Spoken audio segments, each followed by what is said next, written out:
Hanging on the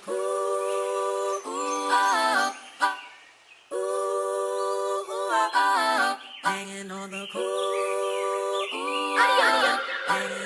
Banging on the speakers, ayy. This shit feel nostalgic, ayy. Feel like I was Frank, ultra from the palette, ultra from the aura, ayy. Shine like ultraviolet, ayy. You should bag up from me, cause I tend to get violent. We have everybody's attention, please. We are now boarding a very special ride aboard the Brothership. Now, there was a time in a world we would have said that there was a brave challenger approaching that decided to answer the dragon call. But as a good millennial knows, when your phone provider try to switch up on you with the terms and conditions, what do? We say, we'll take that hit on our credit for about 7 years. We're switching phone providers. We're not paying that bill.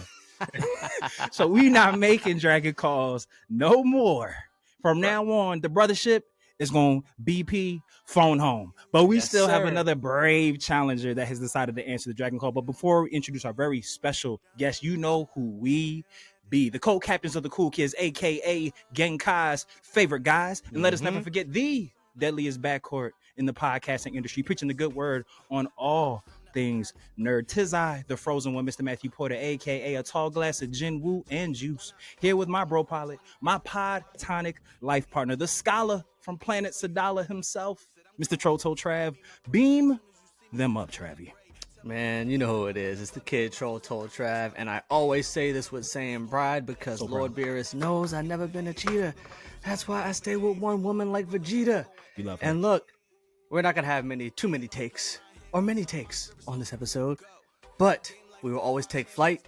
And like I always say, do not take our heads because we ain't no kites. We stay grounded. And look, Matt. I like to tell the people, as Matt and I enter our unk phase, we love to give out free game like the OGs used to tell us. But today, I feel blessed as I know our guest is about to be the point guard of that matchup. Because mental health, emotion, and vulnerability can all feel like buzzwords these days. But on today's episode, our guest is here to explain that there's levels to this. He's an artist, a creator, a father, a writer, and an all-around stand-up gentleman. Creator of Loveless Cupid. And here to talk more about himself and his new comic, I Hate Healing. Please, please, please, please give snaps all around from Melvin Todd, a.k.a. Loveless Melvin. Welcome to the podcast, my brother. Welcome. Yo, first off, I appreciate that, Trav. Matt, that was amazing. That was one of the coolest intro I've ever had in my life.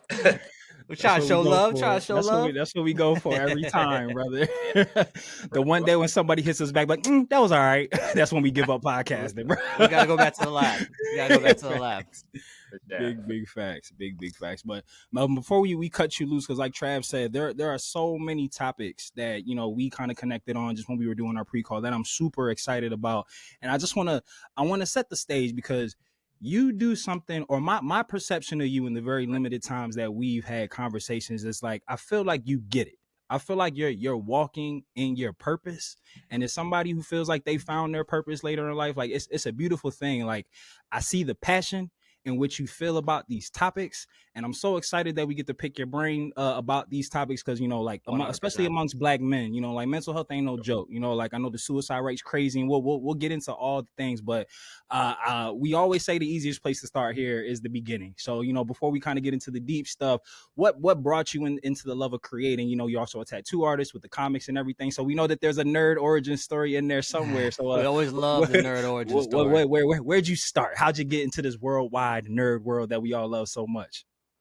Yeah, man. So for me, it was like obviously I'm older, and like I'm accepting my unk age at this point. Hey, baby, black don't crack, buddy. We here. I turned 40 earlier this year, and so for me, when I was younger, definitely being a nerd, that was something that you didn't want to like just wear out proudly, right? But my origin story, right, it was before that. And so I feel like I was one of those like nerds that survived and was able to see the good times now that it's popular and stuff. Oh, yeah. Which is cool all the time. But when I was young, like, first grade, everybody's drawing. Like, kids, they're so pure, you feel me? And nobody's really like singling anybody out yet. You know what I'm saying? It's like around middle school when like people try to like click up and all of that good stuff. So man, every kid in my class, my first grade class, we're all drawing. Like it wasn't. I didn't stick out. I wasn't like super special about it. But Ninja Turtles, like we used to. Hey. And I had the Ninja Turtles with the bubble arms. Like Yes, Oh, yeah. yes, the big guns, yes. Oh yeah. it was nothing super special about it in first grade. I just did it because I loved it. I thought it was pretty cool. My friends, we just would trade Ninja Turtle drawings and stuff. And in second grade, that's when the shift happened. So that was definitely when I started to notice I had artistic ability because my teachers and family members were like, "Wow, this is like really good." Because it was a kid his name was Pat. He used to come down from like another class and would Shout out to Pat. Yo, shout out to Pat, man. Was in my life for real. But he would draw his Ninja Turtles look just like the cartoon. You know what I'm saying? And I thought that was so impressive. So he would tell me, don't trace it. You got to do it like this, got to do it like that. And I just wanted to kind of just be like Pat, which is a big thing in my life. I always like kind of looked up to like an older artist typically, and I would just try to catch them essentially. And so I wanted to draw my Ninja Turtles as good as Pat. And before I knew it, like in second grade, you can start to see the semblance of like, hey, these actually look really similar to the cartoon. And before I knew it, just I was being praised so much for how I drew. Like as a kid, like anything that you like praise, a lot of people grow into it because they like, oh, this makes me special. It makes people feel a certain type of way. And so I just never stopped, drawing at that point. In fourth grade, I started drawing comic books. I had another guy, Brandon Stallworth, who I actually do still know. So shout out to Brandon. Shout out to Brandon. Draw comics all the time, and I thought that was really cool. So I started making my own stories, kind of like these fake Sonic characters and stuff, going Love on that. like that. And then in fifth grade, I was introduced to Dragon Ball. And at that point, I started making a fake Dragon Ball story. But I just never stopped. I was always kind of drawing comics, like when I was younger. I think around high school, I finally like stopped for a minute, like through college a little bit, just because girls entered my life. So I would, even though I was a nerd, and people knew that. Hey, man, we know how I be. At the time, because I could draw, people were like, "Oh, he's just like an artsy guy." But Yeah. girls, they had me in a chokehold, and just around like somewhere in my 20s, like mid 20s, I kind of got back into it after like I had started tattooing at this point and stuff, but I had got back into it. So for me, like just creating stories and drawing art, man, that was everything to me. Like so to me, as long as I'm connected to that, I feel like I'm doing what I love. So that's the talk a little bit because you brought up something that Matt and I always talk about our own nerd journeys on the podcast because it's funny. I actually used to draw my own Dragon Ball comics as well. Like I had Goten's son who already knew how to go Super Saiyan 4 at like age like 12 or something. Bro 10. Yeah. But once I got into middle school, sports and life all took over, and I never got back to drawing, which I wish I could have stayed on it. But talk about at what point did you just fully embrace your artsy self and no longer let your nerddom be something that was a best kept secret for you? Man, look, we already go kind of deep. So let's do it. It's funny how life fuck the surface. Right. It's funny how life happens. So when I was in fifth grade, I had my artsy buddies and stuff like that. Like I loved like having that little crew, right?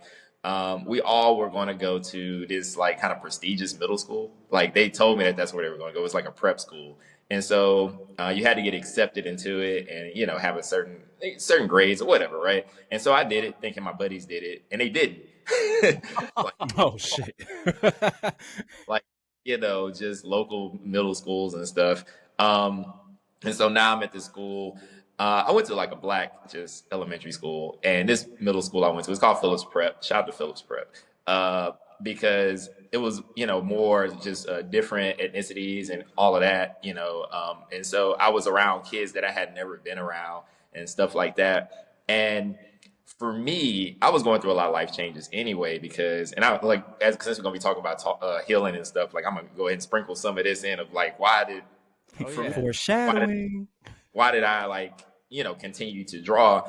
But my father, he actually went to prison when I was 10, right, and he stayed in there till I was 20. When that happened, it was like such a big jarring thing in my life because now I'm at this middle school where you kind of needed like a lot of the kids were well off and I did not have money because of like my living situation. Now that my dad wasn't there, my mom, she was trying her hardest to keep that life for us, but she really couldn't. And drawing is so like it was an escape for me. I was very shy when I went to that school. Like I didn't have any friends, I didn't know who to talk to, but I always had my art and I felt like my comics were still like, oh, this is my thing that I can just kind of do and create these worlds that I can disappear into. Soon, like some of the other kids, they obviously befriended me and stuff like that because they saw like, wow, this guy's talented. And, I met more of some of my art friends that I still have to this day. But also just kind of being at that school, it was a lot less pressure to be like cool because we were all nerds, like in our own way, like it was a So school. you basically Miles Morales is what I'm right. hearing. Smart to go there. So we were all kind of nerdy anyway. It wasn't like a lot of pressure to be like cool or be on a sports team and stuff like that, even though I did get into sports, but I could just be an art nerd and I didn't feel a lot of pressure to be extra cool. And so it just kind of worked out for me. I'm really happy, like looking back now, like I know that was a hard transition in my life, but I'm glad that I was at a school where I was just kind of accepted for just being me and, people, were showering me with praise. So I just kind of continued that. And by the time I got to high school, where I did go to a black high school where it was rough around the edges. But at this point, like that drawing made me happy. So it was just something I wasn't ready to let go of. And I had my high school had a really like prestigious art program, but it was all about about realism drawing and like technique and stuff like that. But that teacher, Miss Holman, she taught me a lot about how to become a really good artist.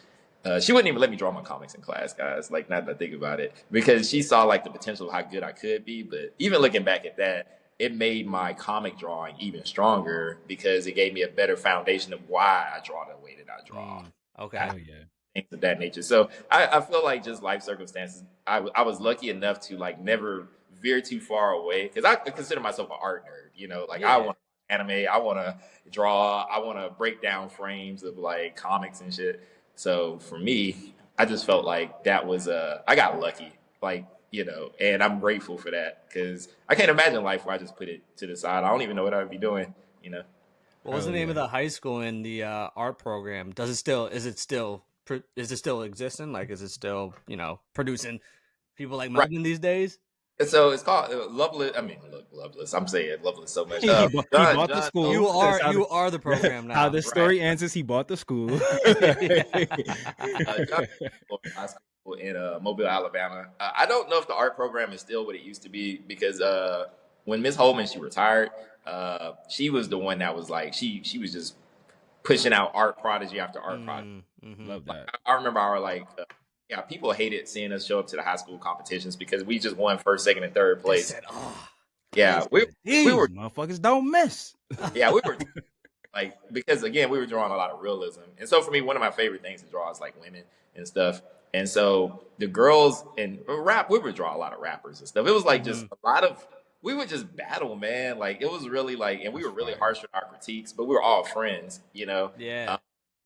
And so our drawings of people would look just like real people. And it was just, that was some of the best art I think I've ever created in my life, because after high school, I was like, well, I don't need to just draw realism all the time, even though it's funny how stuff works because it became a part of my tattoo style since I had the skill set.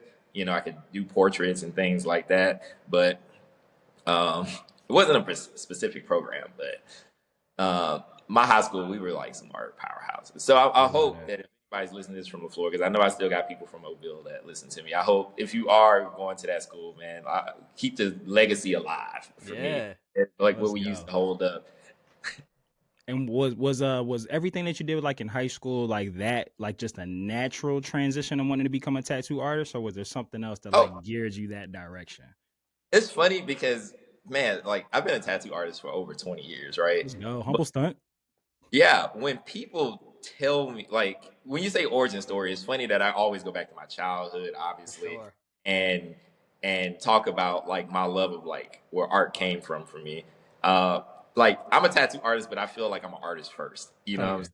A lot of people are like, I want to know about your tattoo story. That's like where that's the cool thing. But for me, it's just like everything else in my life. Like I'm not luck, right? But I feel like luck is, and I'm still in this from somebody, but it's stuck in my head. Luck is just where preparation It's meets what. opportunity. Yeah.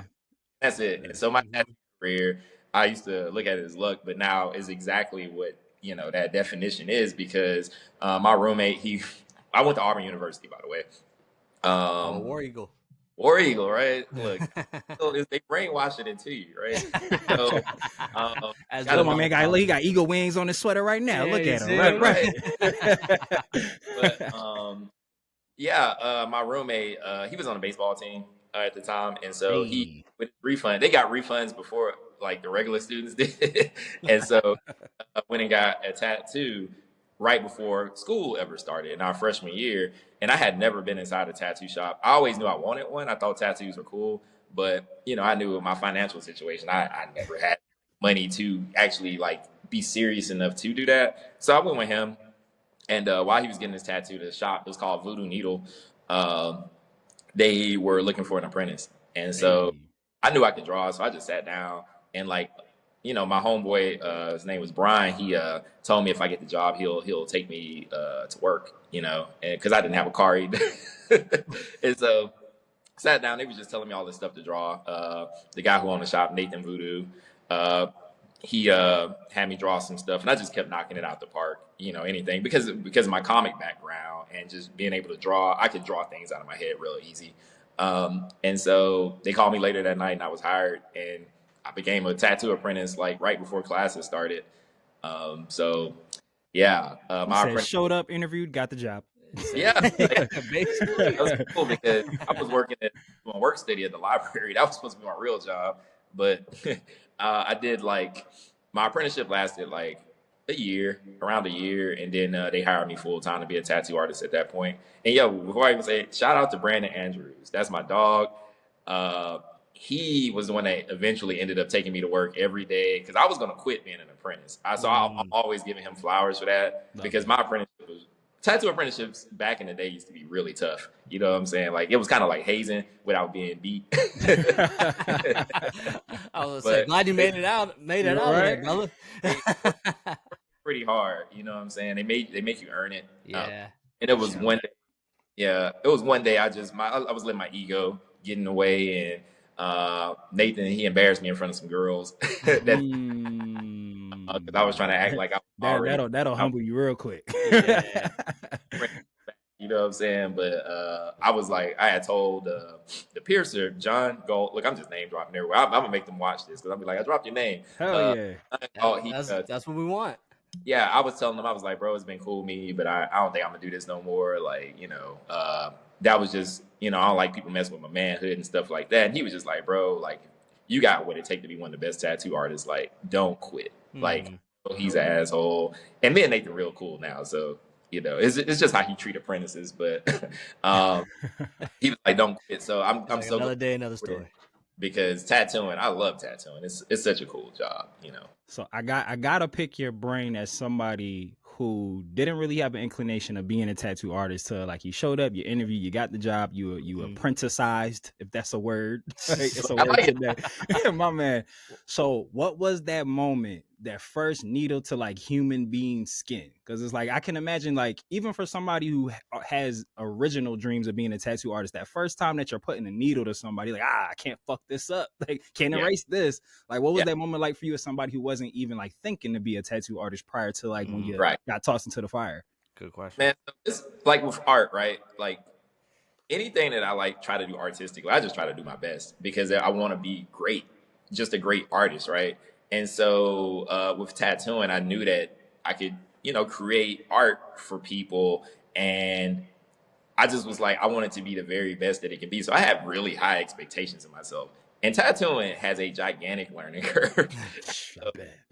Can only Um, imagine. First time I did it, I was very happy. My friend Raquel, she was my first Hey, first apprentice I tattoo, love that. and I gotta fix that tattoo for her one day. It's it's every bit of an apprentice tattoo. I'd be telling she try to get it touched up. I'd be like, man, just leave my history alone. I can keep the history, like give her a nice tattoo. But just the fact that I could sit there and she got a butterfly and it looked like a butterfly. Like it was such an exhilarating moment. Like I could still like feel that excitement that I had. Yeah. Like, oh, I can do this. Because some people do their whole apprenticeship and then it's time to finally start tattooing, and they just can't really handle the fact that they're hurting people or just the sight of blood, and you got plasma and stuff like that. So I was just more relieved, like, oh, I can handle all of the Yeah. and I'm one of the people, I wish tattooing was pain free, but it's not. So you do have to deal with people that are very uncomfortable. They're not, in a good, you are hurting them the whole time that you're doing it. Mhm. But the goal is like, hey, if you can just withstand this pain, which is to me a rite of passage, you'll have a nice, unique piece of artwork on you, So knowing that I'm asking such a big thing from people, I want to make sure I do the best job I can.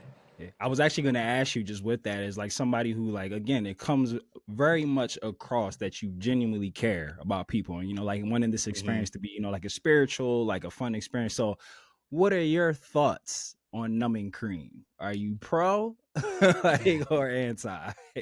So look, because I know we're gonna get to the hill, and one of the biggest things I have had is I'm a recovering people pleaser. Said former. About what people thought and stuff like that. So that goes into like I don't want to hurt people and things of that nature. So I'm not like against numbing cream. I just tell people, hey, if you do it, it does tighten. It works. Yeah, tightens the skin, and that's a part of it. And so it tightens the skin, so the needle has a harder time penetrating. And so some of the time you have to go over that spot several times to actually get the ink into the layer of the skin it needs to go into. And so if you're willing to take that chance that you could get scarred up, or that this is what usually gets people to like chill out. Like the tattoo could take longer because you're going over the same spot a few times. Got you. And tattoo artists, a lot of us, we charge by the hour. So if you want to put it up, you might be adding pay extra in the end. People be like, oh, I don't want to pay extra. And some people still use it. And if you want to use it, it's cool. Like, I mean, I've had tattoos come back and they heal great from like numbing cream. So I'm not against it. I've never used it personally on my own tattoos. I don't think that makes me like big and bad or nothing, Nah, brother, our stripes have been earned. Right. I was saying, Matt, you seem like you have a take on numbing cream. Oh yeah, nah, I'm against it. I'm against it. Yeah. Also, like a lot of the tattoos I do take a long time just because they're bigger. Numbing cream only lasts for so long, so even the people that use it, they eventually have to feel the pain. You might get like 2 hours of like numbness, but then all of a sudden you feel it, and it's like. I feel like you're feeling it on top of the pain that you already had personally. I'd rather just get used to it early and then like good. So yeah, why prolong it? That's what I would think. Get in, get on, get out. I don't think I've ever said how I feel about numbing cream in real life. Hey, breaking news. Let's go. So in our extensive research of everything that you had tattoos, because I know once we get into the emotional healing, that's the big part, and we'll get stuck there and we'll stay there. For sure. Going through your designs, one, you're fire, muy fuego. Let's just put that out there. Like, Joe Dirte. Fire flame emojis. 1000% fire in the booth. And we had noticed like a reoccurring thing, like with the cherub designs, the baby angels, which is super fire. Did somebody come to you wanting the cherub and you just got like hooked to that, that idea? Was that something that you kind of stumbled onto? Just realized a superpower, like, hey, I could do these really, really good. Like you look back at it, you're like, oh shit, this is why I followed this up. I was hooping. Guys, this is back-to-back good questions. So with the cherubs, I swear everything in my life just lead back to healing anyway. But wasn't healed at all. Like I was in this relationship. It's messed up. I try not to get too much credit to this thing that happened, but it's kind of hard not to talk about it. Part of your story, baby. Yeah, I was in a relationship and I thought that, I think that this relationship is going to be the one for me. It's going to work out, stuff like that. And so it was like coming up on one of our anniversaries or something, and she surprised me. She was gonna give me a tattoo, right, from an artist that I really like. And so she asked me what I wanted to get, and I actually told her I was like, I want to get a Cupid, like with this girl, right? But I want him to look kind of rough around the edges and stuff like that because I felt like at the time, my Cupid, uh, he had been through a lot, you know what I'm saying? But the girl represented like, he finally found the one for him. Like it was kind of cheesy, but I thought it was cool, right? And it was cool that she was gonna pay for it and stuff like that and things of that nature. Yeah, we broke up like right after that. Like before I could get the tattaoo, No, she Yeah, saw how man. much the tattoo's gonna cost. She's like, I gotta get out of this. maybe so, maybe so. But we were young, you know what I'm saying? Yeah, we were sure. really wanted to explore life for all practical purposes. And I was a tattoo artist around that time. I think she even like kind of mentioned like, she had a degree from Georgia Tech. She wanted to really utilize that. And, she said, she didn't like the job that she had and she wanted to just maximize her life. And she kind of felt like she was Melvin Todd's girlfriend because my tattoo career was just starting to blow up, but yeah, it left me hurt though, and I decided at that time to it wasn't no healing in my life. It was I tried to stack as many girls as I could. Just Got load a back up main on the chick vices. and a mistress. But this one girl I was dating, she had asked me. I was telling her about the tattoo I was supposed to get, but I had never even seen the design for it. Like, you know what I'm saying? Because I never, like why go get that tattoo if it don't ring true to me anymore? Right. She liked the idea of this like Cupid that was rough around the edges. She was like, how would you have drawn it if if you would have got the tattoo? And so I sat down and I drew the first one, the first Cupid, Loveless Cupid. He was just all rough and he just represented everything that I wanted that cherub to look like because I was like, my cherub is still an asshole. So Those are the best kinds of cherubs. right. So, just like any artist, like, I think Twitter was popping around then. And so I posted it just to show people my art. But unlike a lot of stuff I had drawn at that time, people really took to them. They was like, oh, this is so cool. Like, I want you to tattoo him on me and stuff like that. And since I knew the backstory of it, I was like, I don't want to tattoo my sad story on you. Tell me about who you are, and I'll make your own cherub for you. And so that's where it was born. And I gave it a name, Loveless Society, and I started interviewing all of the people and stuff like that, and just giving them these custom cherubs, and it just kind of took off from there. Okay. And it's funny too because at the time, like I still was in this mindset of like, if you find the perfect person, then you'll be good. Through all of the work I've done now I see what the brand really represents and what I think really like what everybody needs is really self-love. That's at the time, like that's why I was chasing all of the girls I didn't want to feel alone and stuff like that and needed that validation. I was lacking my own self-love. I had put too much into my romantic partner. And so it became like the cherub represented people and who they really were. Like if somebody asked you what your loveless cherub like represents, the person actually has to tell them about themselves, And I was like, oh, I made a self-love brand and didn't even know it, or authentic self brand. So it kind of worked out that healing would be like the next phase for me eventually. But yeah, man. So that's kind of where the cherubs came from, though.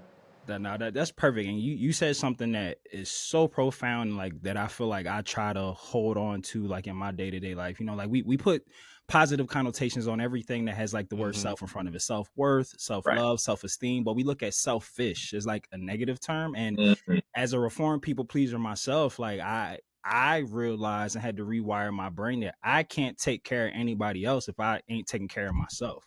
And Right. it's like putting that aspect that like I'm allowed to want nice things or like be okay internally before I like, put it out there to jam pop. And that don't make me a bad person. Like, hey, like being able to say like, hey, I'm not in a headspace to help you right now. Let me Right. check on me. If you still need me, I got you, but like I shouldn't be your end all be all solution anyway. Like, Yeah. you know, like that's a lot of pressure that we put on our Matt, friends. it's almost like real quick that we have to change that, even how we phrase it. Like instead of like telling someone who is in a rut and they need to be quote unquote selfish, it's like instead of saying, hey, you know what, sometimes you got to be selfish. You know, sometimes you got to indulge in self-love. And, you know, maybe in the way that we rephrase it could have a bigger impact, at least in getting them out of that phase, or at least even looking at selfish as a negative connotation. But anyways, man, continue. Beautifully said. Beautifully said. But Yeah. I mean, I feel like we're here now. Like, so from the heartbreak to the cherubs to, you know, like the finding your self-worth and everything, and like formulating that and putting it into an idea. Like what was like that aha moment? I refer to it as a white rabbit. Like when you find your purpose, like the thing that you're chasing after, to like, you know, you like your whatever energy you're trying to put back into the universe, like that's like the goal. And again, like I feel like from the time that we spoke, Melvin, I feel like you're somebody who has that guiding light. Like you have like an idea or maybe like a definitive flag that you have, like, this is what I want to give back to earth because I like it here. Like, yeah, life is beautiful. You feel me? every day's a good day. Yeah, and every day's a good day. You know, so I like that. That's what's up. For me, so I decided to try to get into healing maybe around the pandemic, like everybody else. You know, I just, you know, I was, yeah, I told myself, like, you know, now that we have to be isolated and really kind of be with ourselves, you know, I wasn't happy. Me and my daughter's mom, we were going through a rough patch. Been there. Yeah. Shout outs to her. She's great. She had to go through a lot with me just to be, you know, keep it real, because I was so, again, people pleaser, and I had a lot of trauma that I hadn't really like delved into. I didn't even know, you know, with black dudes, like trauma with like I don't, you know, none of that's even like registering in my brain at that point. It was everybody else's fault for how I was, you know. But with her, she'd ask me how I was feeling and stuff like that, and I'd just be like, oh, I'm okay, you know, knowing that I wasn't, but I didn't know how to verbalize that. You feel me? Yeah. And because of that, you know, it had me just so sabotaging my own life for real. You know, definitely found myself in a rut, and eventually, like, you know, me and her, we broke up, you know, and I found myself, and I got kids, man. You know what I'm saying? You know, I found myself like, I got an apartment. I ain't staying in my big nice house, you know what I'm saying? And I was just like, man, I really hate this. Like, and this is on me, you know. I finally was like, I'm the common denominator in like a lot of the bad things that seem like that keep happening. You know, I had money. People liked me. I knew I could still have girls and stuff like that if I wanted them. I get the draw, but I was like, but I'm not happy. Like, that isn't something that's registering to me. Mm-hmm. So I decided to start just doing different healing things. I started to do therapy. My first therapist, he just, not to think about it, my daughter's mom got me to go to my first therapist. That's kind of when the comic even started, not to think about it. What an idea of it. Hey, but brother, I love that. Yeah, I was like, you know, he was just laughing at my stories and stuff. And, you know, I know he was like trying his best, but I was treating it like it was a joke a little bit. Like, I'm just here to checking the box. Right. Yeah, just it wasn't until like I circled back when I was living by myself and kind of down that I was like, you know what, let me do another therapy with another therapist. And I saw that he had a lot of he was very similar to me, a successful black man that had to battle a lot of the things that I had to battle and how he got through them and stuff like that. So I just felt a little bit more seen. And then not long, I was doing like men's groups. What else was I doing? I was doing a lot of stuff, man. Putting in the work. That's beautiful, bro. Yeah, putting in the work. I found myself in this really, what was it? It was some kind of one of those up level like community group things with like this guy that wrote a book, him and his wife. That was really cool. They made me do a lot of challenges that kind of like tested myself. And all of this stuff I felt like was still just putting my toe in the water. But man, I was into like everything. Like, I had girls saying like, you know, like these crystals right here and do your horoscope and your moves. Oh yeah, brother. You know, I did like so much stuff, right? And so eventually I'm a very sober guy, right? Was I don't drink or smoke. I still don't drink or smoke. But uh, one of my friends, she was like, "Oh, you should like. I know you don't want to smoke because I just never thought that was something for me because my mom smoked cigarettes. So I kind of was just like, I just don't like smoke. You know what I'm saying? Right. But she was like, "Oh, you should take like these little tinctures. Like, it's legal in Yeah, Canada to take like these Delta 8 like drops." And so I started taking them, and I was like, "Oh, I feel a lot more relaxed. I do like what cannabis is like coming in and doing." And from there, I kept like wanting to level up because I was like, oh yeah, like, legal chasing that stuff. dragon, baby. When I was going to Cali and stuff like that, I do like edibles that were stronger and. I'd be like, yo, like I feel so creative and like, I kind of started getting into that. And so that led to me being like, oh, if this has these like medicinal purposes, because I would take them with intentions. That would be my thing. Like I wouldn't take it just to have fun. I'd be like, kind of show me something, And so what changed my life, and I think this is where we all get into is I did mushrooms for the first time, a medicinal amount. And boy, I was not ready for what I experienced.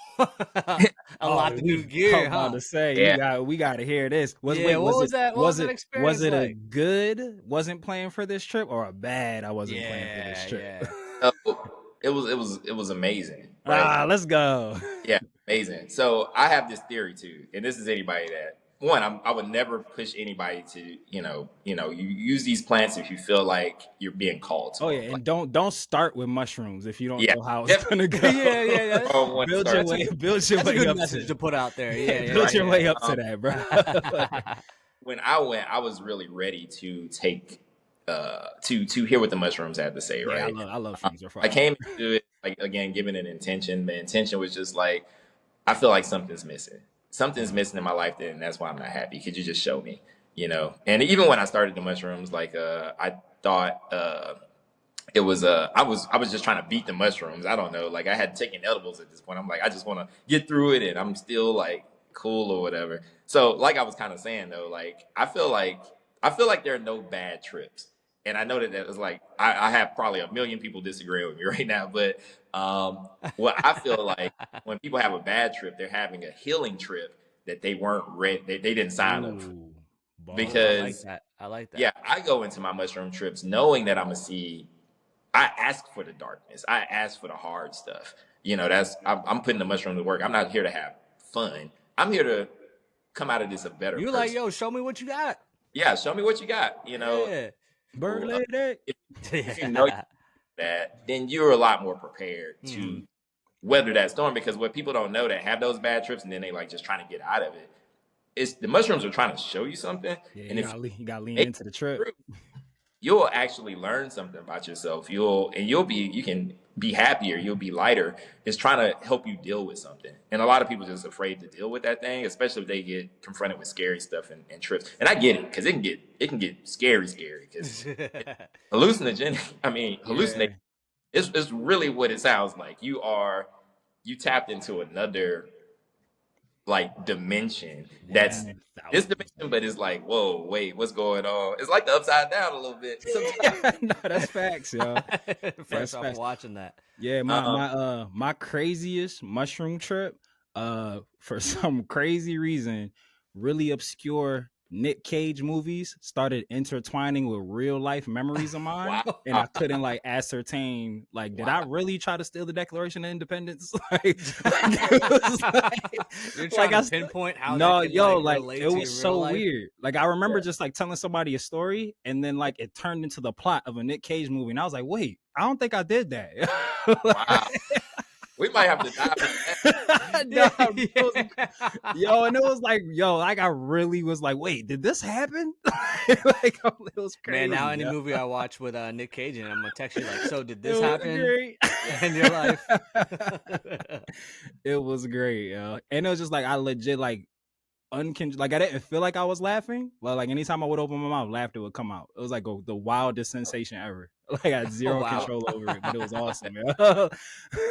They help us. I feel like all these plants are here to help us. You know what I'm saying? If you like allow them. But yeah, in that first trip, what ended up happening is I found myself I I was trying to get comfortable on like the bed, and I just couldn't. Right, Mm-hmm. I was like, it felt like the bed was made out of concrete, and I was just, why can't I get comfortable? And I was just like, started like kind of yelling it out loud, like, why can't I get comfortable? Why can't I get comfortable? But then that started turning into like, why do people want me to be perfect? Why can't I mess up? Oh yeah, Why my all man this was in the pressure on? trenches. Why? Yeah, it's just, and it's just spewing out of me. And I'm, again, black guys, we be holding all them emotions in. I'm bawling It's like all just coming out in one full yeah. force. The muscle that holds in tears, it finally like just loosened up. It was numb, and I'm just tears streaming down my face, and I'm letting out all this anger. That's what it was. It was all this built up anger because I was a people pleaser. I would never be yell at anybody or be angry, and it all came. Put all your issues on the back burner to deal with everybody else's It all came problems. Yeah. out, and so what ended up happening, I kind of went into this like this. It's funny we talk about Stranger Things, but we all nerds. Like everything went black. Right, and I now I know I probably just closed my eyes, but it felt like He said the lights were off. Felt Right. like you were Will for a second. Yeah, I was like 11. I was in this room. It was just me, but I felt like a kid. I felt very childlike, My and man I was started, communing with his inner child. That's yeah. And I saw this cage, and the cage was the only thing in there, and it was just like it was a giant cage. It was like I heard his voice, and it sounded like Venom. It was like, "Let me help you," and I was just like, "The fuck?" Like, and I was just like, "Yo, It was like, look, I know how you are, but I'm what you've been missing. You need to let me help you." And so I'm walking close to his cage, but it was like, I don't want you to be scared because I know how you are. Like, you try to do the right thing all the time, but I'm your dark energy. And you locked me in here. Essentially, when I could feel when my dad went to jail, because I think it was also my masculinity in there. What my purest essence of masculinity was, not what I thought it was. So I started talking with this, it looked like a black mist trapped inside this cage. The mind flayer. Yeah, man. Basically. So telling me like how dark energy works. He said, I'm not some evil thing, and I know you think that I am, but you've been operating only from your light energy, and your light energy is very nurturing. It's it's why you people please. It's why you do these things and stuff like that. But you need your dark energy because that's where your charisma comes from. That's where your personality comes to fill up a room. That's where you know how important you are, and you protect that light energy that you have. And so because of that, that's why you became shy. That's why you became withdrawn. That's why you became an introvert, because you locked me in here because you thought I was bad, but I'm literally the other half of you. Once you let me out, you'll be able to feel whole. And so after a while, I let it out, and it was, it had so many different shapes, but because my name is Melvin Todd, I came up with this like moniker years ago called Vinny Fox. I was trying to come up with an alter ego for my creative side. The Fox, because Todd means fox. Yeah, from Fox and the Hound. Yeah. And so it took the shape of a fox. And so that's why, we got that like that. It took the shape of a fox and told me that it got inside of me. It was just like, hey, I am you, and now you can be whole, and things of that nature. And when I came from that trip, I felt like brand new. Like I felt like I had never felt before. Like the embarrassment that I usually feel, I didn't even feel it. I was dancing and shit, like I felt like I knew so much about the universe and the world, and I just felt complete. And so after that, I kind of brought that back into the real world. I was able to start telling people like who I really was, things that I stood for. I started taking a lot of accountability for things that I have done and things of that nature. And just to kind of round out the story, I ended up doing, well, actually, when we talk about the comic, I'll say that. Yeah. Go ahead, Chuck. No, I was just going to say, because I think like that leads into one of our questions that I would love to get your perspective on is just like, if it seems like after that experience, you probably even tapped into another gear when it comes to talking about your mental health, your emotions, and just from you going on your own journey, how would you feel as a Black community we've progressed in the mental health space? And, where would you find the most, we need to have the most improvement in so far? Because there's always room for improvement. Mm-hmm. For sure. To me, we definitely have. I think I love that. It's funny, obviously I talk about healing and stuff now, but like there are a lot of like it's it's buzzwords and things of that nature. 100%. You can't really like go on Instagram or anything without like hearing about it. And so to me, where I think that we do need to progress is because it's becoming kind of like the thing to talk about or do. I know dudes like, and I ain't gonna say dudes. I know people use that to, you know, try to use it for game. Really, like try to get people to think that they like this or that or what Fake woke. that people love. Like, Yeah. you know what I mean? But healing is like forever. Like I can go through something like that, That's key. triggered something from my childhood like last week, and I got to kind of heal from that a little bit. Be like, oh, why does that still sting? Like, let me go deeper into like what's going on there, because I don't want to carry that forward. But something that I feel like we definitely need to do, and I tell people this all the time, like in my healing journey, like because I'll talk about healing, and then people be like, oh yeah, I know about all of my, I did some healing too. I know about all of my traumas, stuff like that, yada yada yada. And I'd be like, because I don't push nothing on nobody, but a lot of those people, when I have conversations with them, I see like, oh no, you, it's beautiful, right? To find out the root of your traumas. But it's step one, sadly. Got a lot more to do.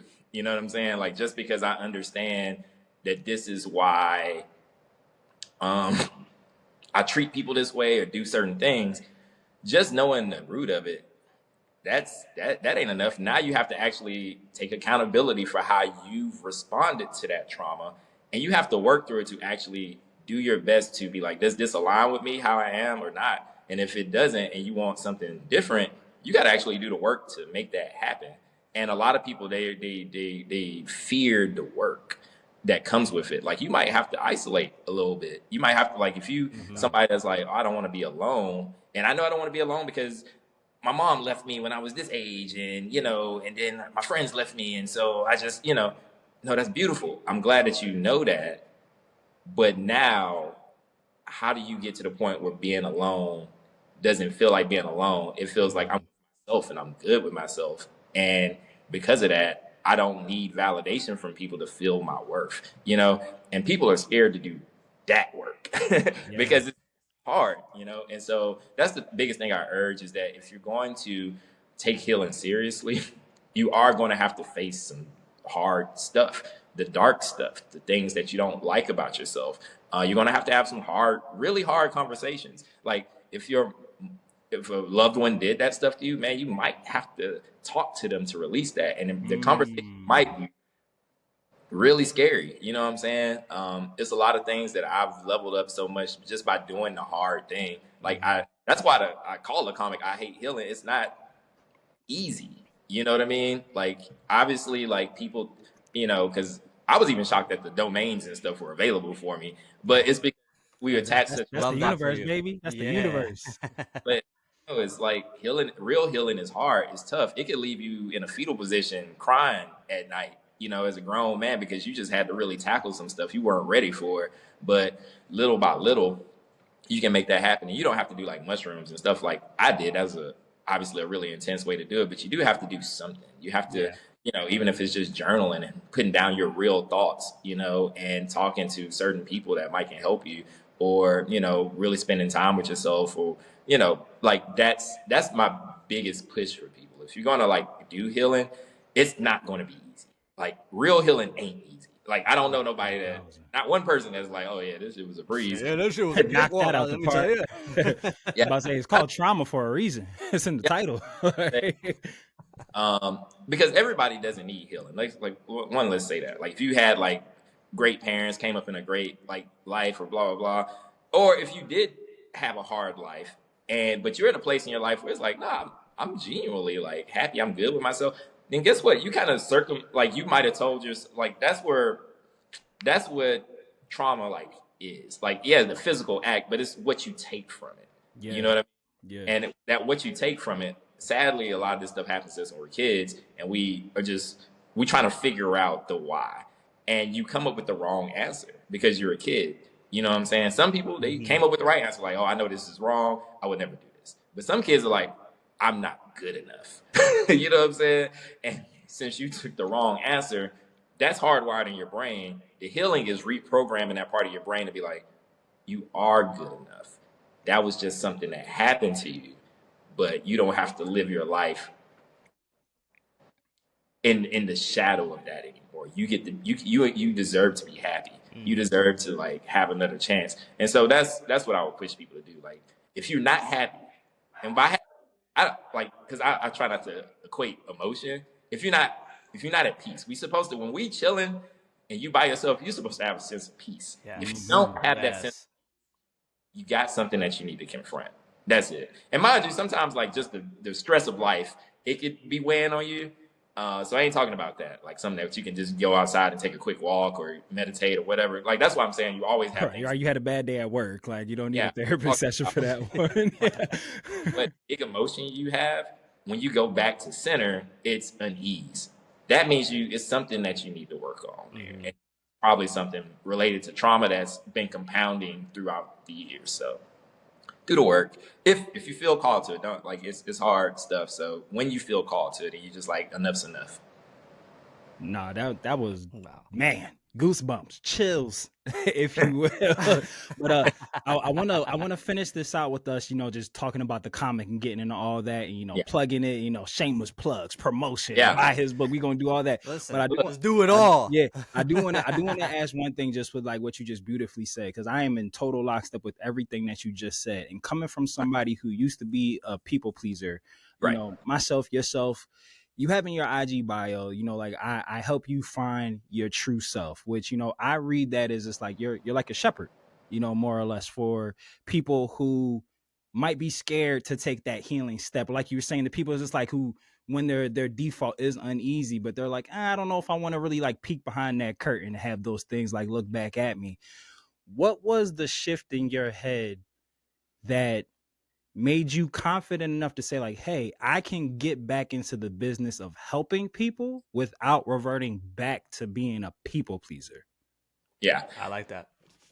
It's funny because I guess that does tie back into the comic. Yes. For me, we used this word earlier, and because I was a people pleaser, I had learned how to be selfish or just put myself first so that I could like be better for everybody else, right? And so I was kind of in a mode of like just selfishness of like, hey, I'm just worried about me. And I was like, I ain't trying to push all this crazy stuff on people anyway, because it's a lot, foxes and blah, blah, blah, and this and that, right? A big turning point for me, and again, the extremes of my life, I kept on the level up with my healing. And so I was told like how great DMT is by one of my mentors, Maya Bailey. He's an amazing tattoo artist, by the way. And so I am really big into like natural stuff, though. If I'm going to put anything in my body, I want it to be natural. So, for sure. Yeah. I was told about ayahuasca. And I want to do that so bad, bro. So look, bad. I hear a lot about it, dude. So with the ayahuasca, I did a lot of research on it and stuff like that. And one of my friends, she was taking a trip to Peru anyway, and she wanted to, because she was interested in ayahuasca. And so I told her that, I might be interested in, she invited me to go along, and so I was like, oh, that's the call, because they say it calls from the jungle to you. And I was like, all right, cool. Yeah. Okay. All this healing stuff, I had went through celibacy at a point and all that, like spent enough time with myself. I was like, this is the final level of my healing, and then I'm going to be good. You know what I'm saying? Like, look, y'all know that that's going to take a left turn. Did the ayahuasca, did it in Soltara. That's the name of the place, Soltara. Okay. Beautiful organization. Like everything was really nice. We had the ayahuasca administered to us from the Shipibo tribe there in Peru, Tarapoto, Peru, and it was beautiful. Like, we had to do 3 nights of ayahuasca, back to back to back. And the ayahuasca compared to mushrooms, and I'm saying this now because this gonna sound crazy, but I need y'all to go with me. And this is crazy is what we do best. Right. Like my life is about now. But every time I would take mushrooms or even edibles and now the ayahuasca, I don't just have like a regular time with it. The plants talk to me. I can hear. No, I'm with you. Have a full blown conversation, and it's every little one-on-ones. Yeah, and they tell me about myself or what I'm going through or whatever. The ayahuasca is where that like started from the most intensely. Where I noticed it because ayahuasca, she's a very feminine plant, really kind of like Mother Earth, really. So it's like kind of a return to source. If marijuana's here, mushrooms are here. Yeah, Ayahuasca. ayahuasca. Yeah. The final boss. Nah, I know some people that have done it. Things with it is that you take mushrooms. If you ask for help, it'll spend 5 hours helping you with that one thing. Well, ayahuasca, you'll have an intention, and she'll find the very root of what you're asking for. So you'll heal something. Then she'll be like, and over here, what's this over here? And what's this over here? And what's this over here? And what's this over here? And what's this over here? And what's this? So that's a whole different podcast we'd have to do to talk about my ayahuasca. Well, we always like to say you're right. forever repeat guest here, brother.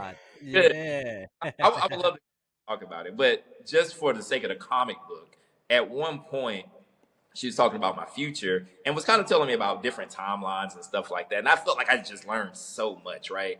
But a lot of these timelines didn't align with who I was. But she was trying to show me now that I've integrated it. And it took me a year to integrate, but I'm gonna get to that. She was trying to show me because I had a problem. I let other people make decisions for me. I didn't make a lot of decisions myself. And so she had helped me work through a lot of my traumas in those 3 days. And she was like, you're like a brand new person now. And now you have this issue where you got to learn how to trust yourself in decisions. So I'm going to show you how your decisions can like lead to different lives, right? And so this was some multiverse of madness stuff, fellas. I ain't gonna lie to you.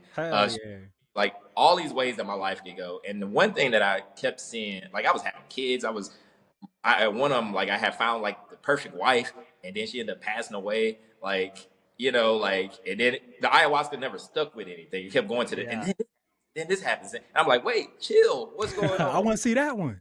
Right? Yeah. It was showing me was that one, there's no perfect life. Even like your best life that you could ever live, it comes with ups and downs. That's life. So she was kind of saying like, stop trying to have this like everything needs to be great for a great life. Like, no, like it's how you respond to these things. But again, some of these lives it just didn't align with who I was. And she was like, yeah, Melvin, I'm showing you this to feel how that feels in your body. You don't like how it feels. That means that's the wrong decision. So you go the other way. When I came back, I was still just so rocked that I could mess up my life since I had seen so much that it gave me OCD. I was really like nervous, and it was pretty bad. I'm not gonna sit here and lie. Like I was my first time having a mental disorder because I was starting to go into a very dark place. Like I don't know if I'm gonna be able to come out. And I was like, and that's when I actually came up with I Hate Healing. Because I was like, let me make this kind of cautious. Like I needed to get out of my head because the OCD was kicking my ass. And I was like, let me make almost a cautionary tale of like, so people don't fuck up like I did. But as time went on, I had got a psychiatrist and they really helped me work through my OCD. And I was able to understand the message of the ayahuasca. And even so ayahuasca kind of lingers in you like for a good 3 months. And so she still talks to you. She was just like, I'm so sorry you're going through this, but I know you can get through it. Like you got a big dog.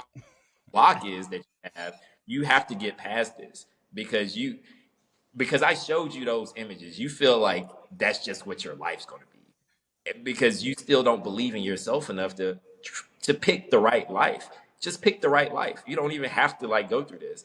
And so one of the things she also said, and this leads back to the comic, she was telling me, she was showing me in one of my best lives, right, that people are going to build a statue of me and they're going to speak about me in the same vein. And it's funny now because it's hard to believe this, but I'm just going with the flow of the universe at this point. She said, people are going to speak about you like they speak about Martin Luther King. And I was like, okay, what? No, they not going to. But when I tell you you're in the right place to have this conversation, right? You are in the right place. We're going to be saying this good. I love it. And so when I came up with this comic and I was starting to get out of my the dark place that I was, I saw how important this comic was. I'm like, oh, like I know how to make things look cool.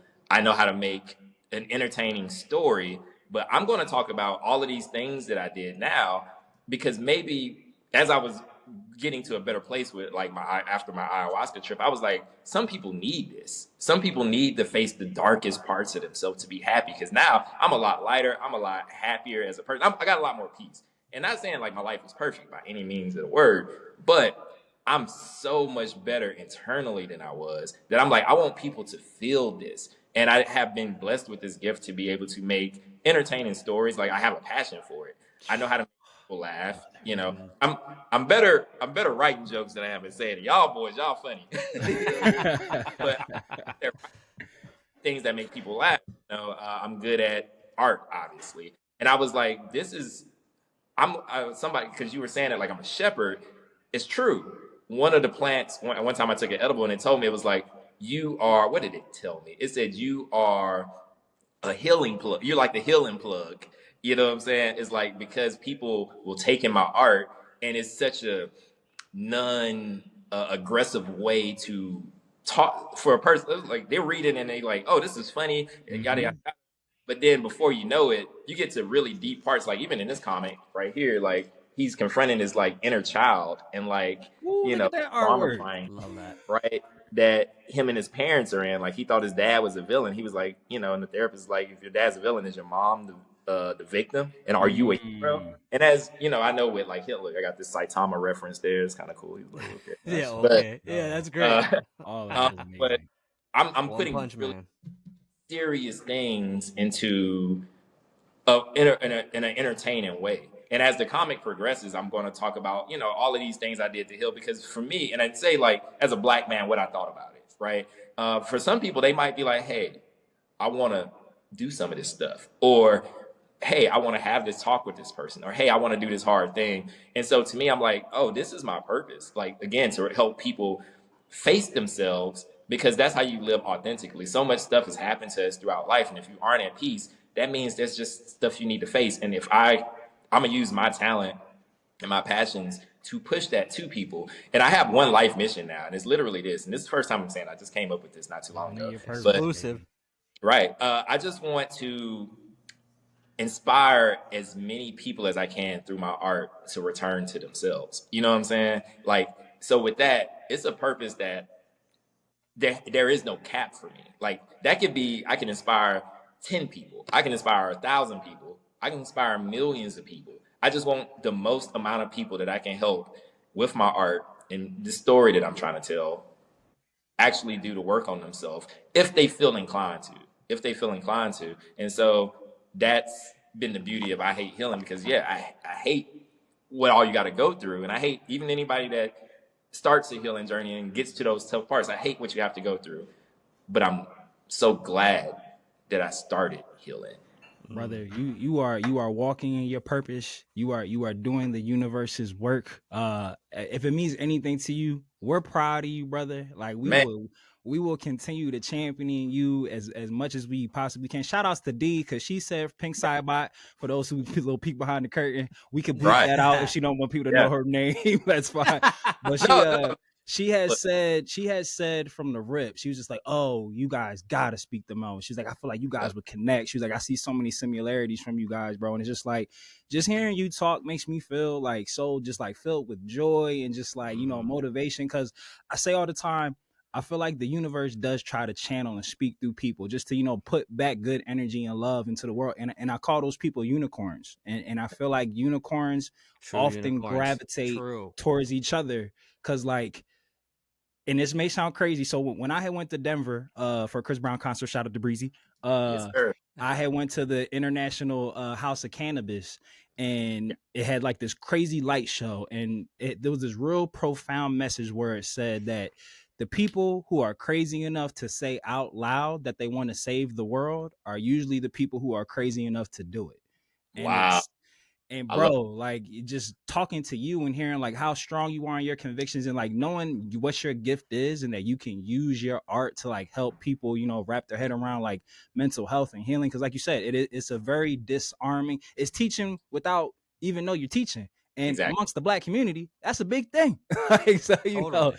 it's like all the subliminal messaging. And I can't think of a better a segue of, because me and Trav say all the time, there's a different type of drugs in these pens for these arts. Because like these video games, these comics, these TV shows are on a different level. Listen, they be cooking now. We put you in that category, brother. And I hear everything that you're saying about like the selflessness of what you do. But I want you to take a selfish moment for yourself, one moment. Let us know what it is that you're excited about the most about putting I Hate Healing out into the world. Something for you, a selfish win for yourself it is. No, really, I'm not going to sit here lying. Shout out to y'all too. I'm real proud of y'all. I do a lot of podcasts and stuff. This has been the most fun, just cool, chill. I hear that. Yeah, I'm enjoying myself so much, and I'm a plug you guys to the end of I know y'all gonna be famous. Brother. I'm just putting that out there. We appreciate that very much. Appreciate it. Thank you so much. So, but yeah, for me, look, my computer went off. They say y'all cooking too much. Yeah. But is the temperature alert on your phone when you get? Yeah, I used to like equate success with financial gain. So it was like, oh, I know that I did really well on these comics, especially like the Loveless comic when it reaches a certain financial milestone. When I came up with this, I was like, I don't care about the money. I want to get this out to as many people as I can. So for me, the biggest reward is literally just the conversations that I have with people. Yes. Conversations where we're sitting and we're casually talking about real deep inner healing in a safe space. Because a lot of the stuff that I told you guys just on this pod, I wouldn't tell. I used to I was a real perfectionist too, right? Mm-hmm. I wanted my problems not to be put on other people and yada, yada, yada. So even like saying I was poor at one point, that's something that I wouldn't do, but now I love myself so much. Like, hey, that's just a part of my story. I wasn't poor. I was always rich in spirit and rich in mind and things. And so for me, just hearing people have those initial conversations with me as we talk about healing, and then seeing them later and they've grown and I see that growth. I'm like, what you doing is right, bro. Like even me and Dee, right? Like she would ask me for personal stuff with her. Like she would be like, I'm having like this issue here. And I was already like healing and stuff. So I was able to give her those tidbits. And I think I saw her it was maybe like 2 months ago. She had came by the studio to, do something for school, asked me some questions for her project, and the growth that she had made in those personal areas in her life, it just made I was just like, this is why I'm here. My art, the stuff that I've gained through my journey in healing, I'm just here to tell people about it. Mm-hmm. So maybe it might inspire them to do something similar, and so that's what I want from it. I really do want people to like be at peace and enjoy this time on earth, man. We don't get to have it forever. Brother, so we really don't. Earth is my turf. I love it here. Yeah. All right, we'll never get to be Trav and Matt no more, man, and look cool and, have this interest in like anime and stuff like that. We might come back in the next lifetime and we an ant or I might be a fish. I'm a damn gnat. Right? I'm supposed to change the world as a salamander. Gift of life. And that's why the present it's a present. You know what I'm saying? 1,000%. And we still doing this. And so moments like this, I'm here, I'm having a great time with y'all. I'm like, yo, I'm not thinking about nothing else right now. I'm present. This is how you enjoy life, making as many of your present moments feel alive, feel great. You know what I'm saying? After I leave here, I'm gonna go get my daughter. We gonna watch Stranger Things the rest of the night. Yes. My man. Please tap in. The new season's great. Yeah, dog. The new season is crazy. Yeah. I'm gonna draw. Like I said, I'm gonna draw my comic. I got my main character Q. He in a strip club right now. He didn't like therapy, so he worked for him. Because he said, all I want for my third pay is a big booty up. But what he does, spoiler to anybody that made it this far, he's going to find the answers that he really does need in that strip club. And now you got to continue, like he going to really find what he needed to see, because the universe always going to send you what you need to see if you are in alignment. You feel me? So yeah, man, that's what I want. You know what I'm saying? On your cover, was that is that a Vinnie Fox reference in the background with the little fox?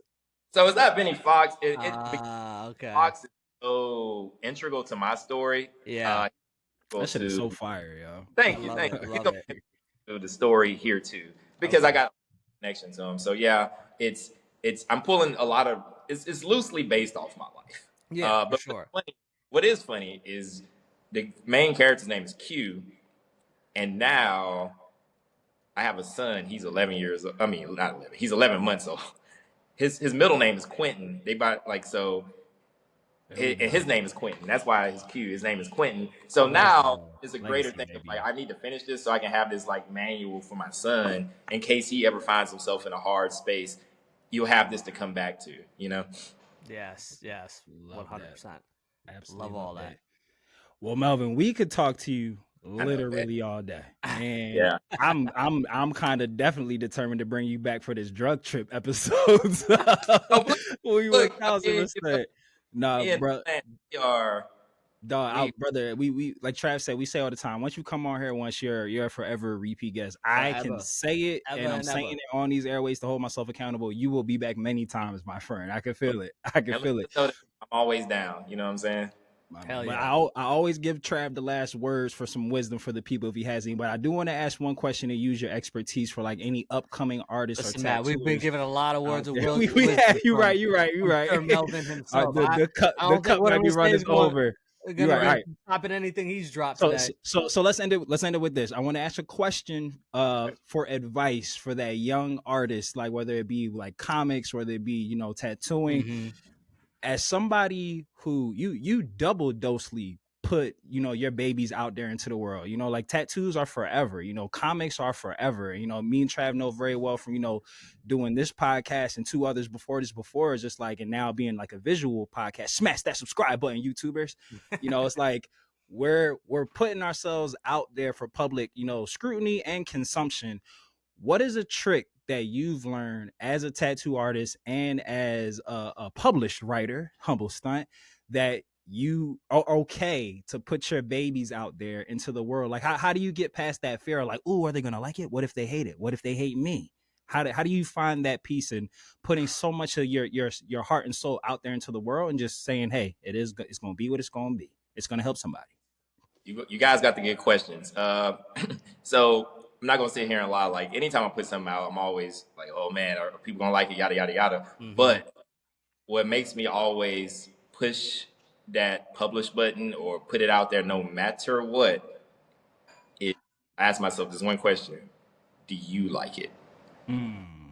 If I like it, that's good enough. I'm trying to make that I like, that I feel like needs to exist for me, that I feel like represents what I want to put in the world. If nobody liked it, cool.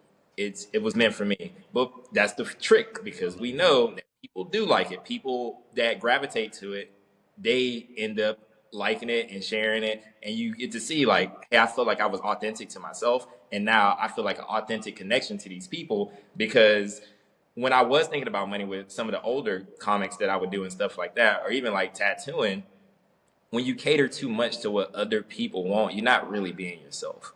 You're doing it for the financial gain or whatever. What I've found with my art now, make it from the purest place for myself that I'm happy with it and just see who connects with it.